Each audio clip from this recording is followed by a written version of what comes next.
ನನ್ನ ಜೊತೆ ಮಾಜಿ ಸಿ ಎಂ ಸದಾನಂದ ಗೌಡ ಇದ್ದಾರೆ. ಈಗಷ್ಟೇ ಎಸ್ ಎಂ ಕೃಷ್ಣ ಅವರ ಅಂತಿಮ ದರ್ಶನವನ್ನು ಮುಗಿಸ್ಕೊಂಡು ಬಂದರು. ಮಾತಾಡ್ತಾನೆ. ಸರ್, ಅಂತಿಮ ದರ್ಶನವನ್ನು ಮುಗಿಸ್ಕೊಂಡು ಬಂದ್ರಿ, ಆ ಸುದ್ದಿಯನ್ನು ಕೇಳಿದಾಗ ಏನು ಅನ್ನಿಸ್ತು ಸರ್? ಸರ್, ನಾನು ಭಾರಿ ಸಮಯದಿಂದ ರಾಜಕಾರಣದಲ್ಲೇ 35 ವರ್ಷ ಸುದೀರ್ಘವಾದಂಥ ರಾಜಕಾರಣದಲ್ಲಿ ಬೇರೆ ಬೇರೆ ಸ್ಥಾನಗಳನ್ನು ಅಲಂಕರಿಸಿದೆ. ನೂರಾರು ಜನರ ಅಂತಿಮ ದರ್ಶನಕ್ಕೆ ನಾನು ಹೋಗಿದ್ದೇನೆ. ಆದರೆ ಎಸ್ ಎಂ ಕೃಷ್ಣರ ಅಗಲುವಿಕೆ ಮನಸ್ಸಿಗೆ ಒಂದು ವಿಶೇಷ ನೋವನ್ನು ತಂದಿದೆ. ನನ್ನ ಒಬ್ಬ ಆದರ್ಶ ರಾಜಕಾರಣಿ ಎಸ್ ಎಂ ಕೃಷ್ಣ. ಅವರ ಕಮಿಟ್ಮೆಂಟ್ಗಳು, ಅವರ ಆ ಸಮಯ ಪರಿಪಾಲನೆಗಳು, ಅವರು ಯಾವ ವಿಚಾರಗಳು ಸ್ಪಷ್ಟವಾಗಿ ಹೇಳಲಿಕ್ಕೆ ಸಾಧ್ಯವಾದನ್ನು ಸ್ಪಷ್ಟತೆಯಿಂದ ಹೇಳುವಂಥ ರೀತಿ ನೀತಿಗಳು ಮತ್ತು ಇವತ್ತಿನ ಆ ಒಂದು ವಿಷನರಿ ಲೀಡರ್ ಅಂತ ಹೇಳುವಂಥದ್ದು ಶಬ್ದ ಅಲ್ಲ, ಅದು ಅಕ್ಷರಶಃ ಅದನ್ನು ಅನುಷ್ಠಾನ ಮಾಡುವಂಥ ಆ ಒಂದು ರೀತಿಯಲ್ಲಿ ನಡವಳಿಕೆ ಅವರದಿತ್ತು.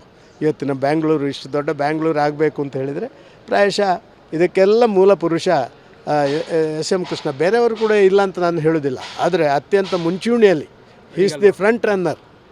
ಇದನ್ನೆಲ್ಲ ಇವತ್ತು ಮೆಟ್ರೋ ಇರ್ಬೋದು, ನಿಮ್ಮ ಸಬರ್ಬನ್ ರೈಲ್ವೆ ಇರ್ಬೋದು, ಇವತ್ತು ಏರ್ಪೋರ್ಟ್ ಇರ್ಬೋದು, ಇವತ್ತು ನಿಮ್ಮ ITBT ಇದಿರ್ಬೋದು, ಇವತ್ತು ನಿಮ್ಮ ಫ್ಲೈಓವರ್ಗಳಿರ್ಬೋದು, ಇದೆಲ್ಲ ಕಾನ್ಸೆಪ್ಟ್ಗಳನ್ನು ಮಾಡಿರುವಂಥದ್ದೇ ಎಸ್ ಎಂ ಕೃಷ್ಣರು. ಜನ ನೆಗಾಡಿದ್ರು ಒಂದು ಕಾಲದಲ್ಲಿ. ಅವರು ಬ್ಯಾಂಗ್ಳೂರನ್ನು ಸಿಂಗಾಪುರ ಮಾಡಬೇಕು ಅಂತ ಹೇಳುವಂಥ ಪರಿಕಲ್ಪನೆ ಇದೆ ಅಂತ ಹೇಳುವಂಥ ಸಂದರ್ಭಗಳಲ್ಲಿ ಏನೇನೋ ಇವತ್ತು ಜನ ಅರ್ಥ ಮಾಡಿಕೊಳ್ತಾರೆ. ಅದು ಕೂಡ ಈ ದಿನ, ಇವತ್ತಿನ ದಿನ ಖಂಡಿತವಾಗಿ 10ನೇ ತಾರೀಕು ಡಿಸೆಂಬರ ಕರ್ನಾಟಕದ ದೇಶದ ಪ್ರತಿಯೊಬ್ಬ ರಾಜಕಾರಣಿ ಕೂಡ ಇವರ ರೀತಿಯ ರಾಜಕೀಯ ಇರಬೇಕು ಅಂತ ಹೇಳುವಂಥದ್ದನ್ನು ಒಮ್ಮೆ ತಿಳ್ಕೊಳ್ಳುವಂಥ ಪ್ರಯತ್ನ. ವಿರೋಧ ಪಕ್ಷದಲ್ಲಿದ್ದಾಗ ಕೂಡ ಒಡನಾಟಗಳು ಅಷ್ಟೇ ಭಾಳ ಚೆನ್ನಾಗಿತ್ತು ಇಬ್ಬರ ನಡುವೆ. ಬರ್ತಾ ಬರ್ತಾ ತಮ್ಮ ಪಕ್ಷಕ್ಕೆ ಬಂದಾಗಲೂ ಕೂಡ ಒಳ್ಳೆ ಆತ್ಮೀಯತೆಯಿಂದ ಇರ್ತಾಯಿದ್ರಿ. ಕೊನೆಯದಾಗಿ ಯಾವಾಗ ಭೇಟಿಯಾಗಿದ್ರಿ, ಮಾತಾಡಿದ್ರೆ ಏನಾದರೂ? ಸರ್, ಇತ್ತೀಚೆಗೆ ಅವರು ಮಣಿಪಾಲ ಹಾಸ್ಪಿಟಲ್ ಇದ್ದಾಗ ಒಮ್ಮೆ ಅವರನ್ನು ಹೋಗಿ ಭೇಟಿ ಮಾಡುವಂಥ ಸಂದರ್ಭ. ಆಗಲೂ ಕೂಡ ಅವರನ್ನು ಮಾತಾಡುವಂಥ ಪರಿಸ್ಥಿತಿಯಲ್ಲಿ ಇರಲಿಲ್ಲ. ಅವರ ದರ್ಶನವನ್ನು ಪಡ್ಕೊಂಡು ಬಂದಿದ್ದೇನೆ. ಅದರ ಹಿಂದೆ ಎಲ್ಲ ನಾನು ಹೋಗ್ತಾಯಿದ್ದೆ. ನಾನು ಮುಖ್ಯಮಂತ್ರಿಯಾಗಿ ಅವರ ಮನೆಗೆ ಹೋದೆ.